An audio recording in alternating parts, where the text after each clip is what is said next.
Hello there. What is going on, everybody? We've got ourselves a lot more X-Wing previews to talk about from this next wave. I'm not sure if they're actually referring to these as waves anymore, since they're kind of, we're only getting, one or two expansions at a time. So basically, our sequel trilogy microwave, the microwave, no pun intended, is got some more previews over the last couple of days. AMG has been dropping more previews for this, for basically for the bomber and also for the Y-wing. We're going to talk about those as well as some other leaks that have shown up on Reddit and what this might mean for the future. Are we getting more upgrade card packs? Are we getting more stuff beyond this? There's some hints that, well, we just might be. Also want to thank today's sponsor, Luxury Playstyle. If you haven't already, be sure to check out luxuryplaystyle.com. If you use code Crabbok VIP, you're going to save 15% on these amazing full metal tokens. They're just all double-sided, and they come in a variety of different finishes. You can get them more dark, more bright and shiny. If you spend $35 or more, you're going to get one of these awesome lightsaber nunchuck tokens. These are super great for marking critical hits, or you can use them for basically light side versus dark side. You got the red lightsaber nunchucks on the back. They're amazing. So you get one of those thrown in free while supplies last on orders of $35 or more. So definitely check out Luxury Playstyle. Makes for excellent gifts for yourself or a loved one. Pretty cool stuff. All right, so let's talk about these spoiler upgrades. Also, guys, if you didn't already know, make sure you enter to win that $25 Amazon gift card giveaway. You just have to be a subscriber and leave a comment on this or one of my videos. So, very cool new thing AMG is doing now by giving out the upgrade slots. Now, we all know that upgrade slots can potentially change from ship to ship, right? So they point out that this is the upgrade slot for the First Order Cadet for the TIE SE bomber. This is that First Order bomber from Star Wars Resistance.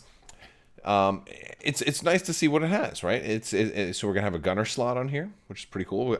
We get a talent for our generic, which is nice for that First Order Cadet. And of course, we have we've got the hard one turns. We've got our no K turn, but we do have a 3 Segnor's loop for this bomber. Not a whole lot of blue maneuvers on this thing, right? This is going to have a hard time shedding stress. We've only got the 1 straight, 2 straight, and 3 straight that are blue. We've got a couple of red maneuvers on there and a whole lot of white also. So there is something. We've got certainly the 2 bank and the 2 turn and the 3 bank and the 3 turn available. No 5 straight, and of course it's not necessarily a fast ship. Is it a fast ship? You've never heard of the TIE SE bomber? It's the ship that made the Segnor's loop in less than 3 stress tokens. I don't know. But we can see that it gets a talent. Of course, it has tech. We could assume that most of the sequel trilogy ships are going to have tech, right? It's got torpedo and missile and device, gunner, and a modification slot, which is pretty decent. We also get one of the unique pilots for it, Grudge, the Hateful Harrier at Initiative 2, which is pretty low initiative, which is kind of nice also. So in some cases, for certain talent options, we don't know if Grudge gets a talent, right? So it's important to know. But we can certainly assume that Grudge is going to have maybe a device and or missile and or tech and or torpedo and and modification and etc. While a friendly bomb or mine at range 0 to 2 detonates, each time attack dice are rolled to resolve its effect, you may re-roll up to 1 of those dice. So he's going to make all the friendly bombs better. So he's going to work really nicely. And it's range 0 to 2, so that's pretty cool. Pursuit thrusters. During the system phase, you may perform a boost action. Of course, all of the TIE bombers are going to have the pursuit thrusters, but Grudge is going to be nice for kind of just helping all of your bombers. So if you want to go bomb heavy, here's going to be a great, useful bomb assist character to help out with that, which is pretty cool. We got an upgrade also. And this one leaves a lot of questions out there. So this is feedback ping. Now this is kind of a nice little episode 9 kind of boiler, because this looks kind of like that Sith Wayfinder a little bit. But I think this is more of like a targeting control device that just happens to resemble the Sith Wayfinder. It's a talent, and it can go at any TIE that also has that reload ability, which makes me think, wait a second. First Order is not the only ones that can use this. The Empire can use this too. The Empire's bombers. Also, the Punisher can potentially equip this. So that's certainly something worth thinking about, because I'm like, wait a second, this might be a desirable upgrade for Imperials who, they've been saying they don't want you to have chase expansions where, Empire that wants to run bomber swarms now has to buy, 4 of these expansions to get all the upgrade cards they want, right? So let's talk about the card in just a minute, but I think this is indicating one of two things for me. That means that there's going to be another Empire expansion that has maybe bombers and or Punishers in it, or we're going to see another upgrade card collection. And I think we're gonna see more upgrade card packs. I think that's something that Atomic Mass Games should do, as possibly is one of its first releases. I think upgrade card packs, because this is all still stuff for Fantasy Flight Games. And if I were AMG, one of the first things I'd be looking to release with the AMG logo on it would be another upgrade card set. It's real easy because you don't have to test any product. You're just re-releasing a product that already exists in a collection. And you can even add a couple new cards in there if you want to have to test stuff. But if you don't want to have to test anything, re-release cards that are already out, that are not available to all factions, and do it like basically another upgrade card pack. Because this is definitely one of those indicators like, hey, we probably should do this. So it says, after an enemy ship executes a maneuver, if it's at range 0 to 1 of a friendly device, you may acquire a lock on that ship, ignoring range restrictions. This is pretty cool, especially with all of the those fuse tokens, where you can kind of drop fuse tokens on bombs, and you can kind of saturate the between this and all the other types of devices that you can leave out there, that your proximity mines and things like that. You can kind of litter the battlefield and then get some free target locks as a result. And this is obviously going to work really well with this type of ship, since it's ship that can already support devices, but now also has torpedo and missile options as well. It's going to work very well in fleets that want to have that are going to be very missile and torpedo heavy. That might have a blending of all three. So I think it's also going to work really well with the Empire. So be interesting to see how the Empire is able to get this without having to buy across the aisle. I'm sure the idea here, if I'm a businessman and I've already made the promise, you Empire players, you won't have to buy across the aisle.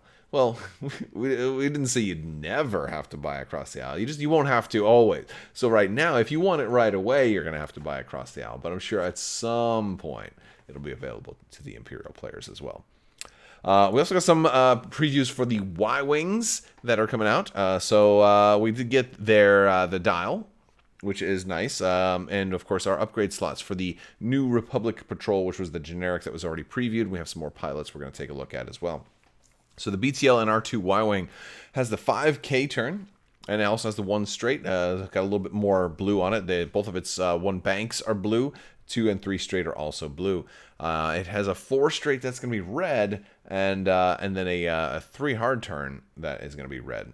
But its 1s and 2s aren't too bad. Its 1s and 2s aren't too bad at all. So it gets a little bit of maneuverability. It's got that long distance K turn. Not a super impressive dial, but it's fine. It's fine. But again, our New Republic Patrol also going to have a talent. I wonder if the New Republic Patrol was supposed to have a talent. I'm really curious if the talent is like, if that was like a misprint or something on both of these, or if that's true, man. If your low initiative or initiative 2 pilots are all getting talents, then wow, it's interesting. Nice to kind of put like a snapshot and stuff like that on low initiative pilots. I always like that. All right. We have tech, we have the turret option, we have astromech, we have device, and we have 2 modifications, which is nice. I'm not surprised that there was double mod, and of course you have configuration also. Now we did get a look at, we got a look at one of the configurations, but not for the Y-Wing. Oh yeah, we did. We did get a look at one of the Y-Wing configurations. That's actually the wartime loadout. Which is going to be nice. And it's nice because this uses one of your mod slots too. So I think the telling thing is when we've seen wartime loadout already, but this one is talking about you're gaining, torpedo and missile slots, and then you're replacing your ship ability with a torpedo missile specific. Now we're like, wait a second, do I need this to gain torpedo and missile? And apparently you do. At least you do for the New Republic Patrol. It still remains to be seen if there's going to be maybe a particular named pilot that comes with like bonus torpedo or missile slots, maybe at the expense of something else. Because they've done things like that before, so that would not surprise me. Plus, you're getting a lot of Y-wing pilots in this pack because this is 2 ships, but they're all BTL and R2 Y-wings. Wouldn't surprise me if we see the upgrades kind of change up from pilot to pilot. That's certainly business as usual for X-wing. But this gives us a good idea of probably what the base for the newer for the Y-wings for the Resistance will be. All right, so here's the new cards that we got. We got Teza Naz at Initiative 4, Old Soldier. And of course, the Y-wings we've already seen the basic Y-wing card. It's got the after you perform an action that's been added to your action bar by either an illicit, a talent, or a mod. You may perform a calculate action. So again, the extra mods is going to be helpful for that. I think we'll probably see some new mods. I noticed I didn't see illicit on here, so I'm guessing we're gonna probably see at least the who was the girl's name in episode 9? The main the main pilot that we've already seen, Zori Bliss. She'll probably have illicit. But yeah, so that'll be helpful. But yeah, that's my guess. My prediction is Zori Bliss will have illicit.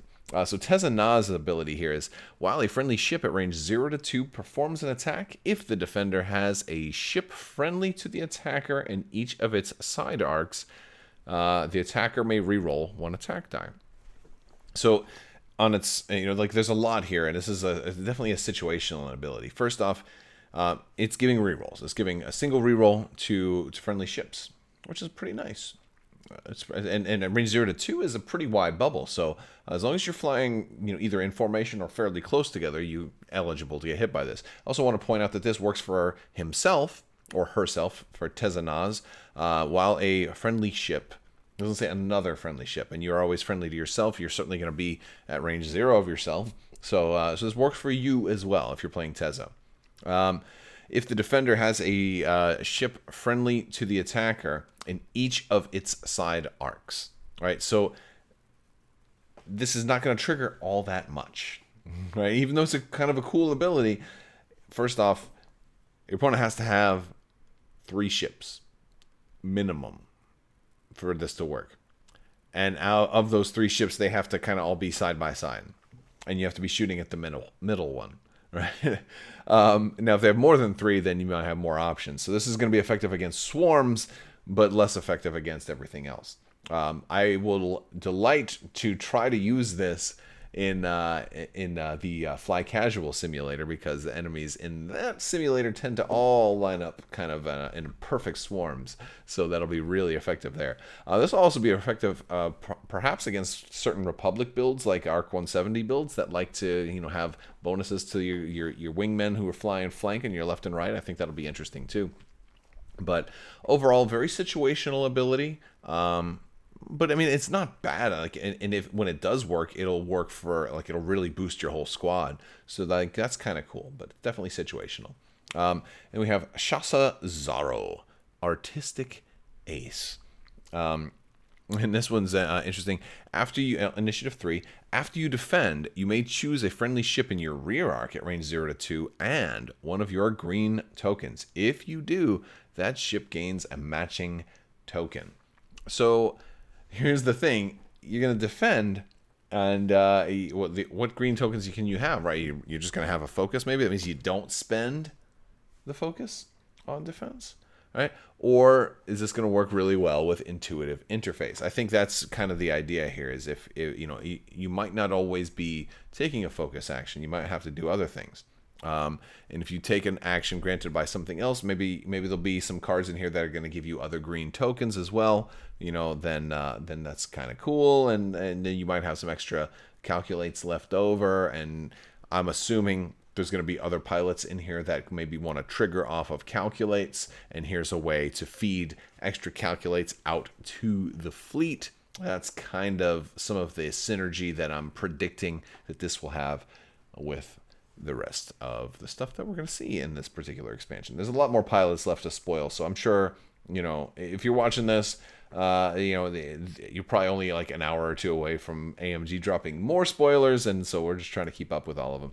We also had another little cool thing show up. We got an astromech here. After you perform a reload or rotate action, if you're in an enemy ship's firing arc, you may perform a red calculate action. This one's kind of interesting. It doesn't seem particularly powerful, the little watchful astromech, but I'm hoping it's cheap. It seems like it'll be a relatively cheaper upgrade. Look, if you're doing a reload, do you need to calculate all that much? Well, maybe if you're going to get shot. A Y-Wing only has 2 defense dice, so you're not, maybe a calculate will be enough. But is it worth taking a stress over? Maybe. Turret arc seems like where it's going to be a little bit more likely, because maybe if you're rotating your arc, and hey, you know what, you're going to shoot me. Well, now I have 2 options for that calculate. I can either use it for defense or for offense. So I think that's maybe the slightly more useful option. It'd be also interesting to see if there's any kind of special reload pilots. Maybe there's a pilot that wants to work particularly well with this one. Maybe a pilot that benefits from stress and can also put that calculate token to use. It wouldn't surprise me. They tend to design a lot of these expansions with tech that kind of works within itself. So one expansion gives you a lot of, upgrades that synergize with the rest of the stuff that comes in the pack. I'm going to guess right now there's a pilot who, if they're stressed, their calculates can impact an additional die, and that would make this guy like kind of perfect, right? Something like that. We'll see. Maybe I'm right. Maybe I'm wrong. I do not know. Or perhaps a pilot that can still perform calculate actions even if they are stressed, or maybe they can still do actions if they're stressed, or something like that. Kind of like kind of reminds me of like how Hera can do some of that stuff. You still do or Hera Crew, I believe, has something. She still lets you do stuff if you're stressed. I wouldn't be surprised if there's something like that in this pack. We'll see. All right, so that's all the previews that we've got over the past couple of days, and of course I'll be bringing you more as we get it. It's gonna be a good month for X-Wing. I mean, we're going to be getting a lot more previews. We still haven't seen anything from the TIE Whisper yet. Let me know kind of what you expect out of the TIE Whispers spoilers, and if you what you think we're going to see as far as other pilots for the rest of these ships. Do you think we're going to see anything game-changing? Also, let me know how you think the Empire is going to get their hands on that Sith Wayfinder. It's not the Sith Wayfinder, but yeah, how you think all of these new upgrades that are not restricted to First Order or the Resistance, how do you think those are going to show up? Is it time for another upgrade card pack? Or maybe I should talk about that in another video. All right, guys, that's all I've got for you today. I want to thank you guys so much for watching. Big thanks to my patrons. You guys help make this station possible, this channel possible. Thank you for your continued support. And always remember, Starkiller was the greatest of all the Jedi.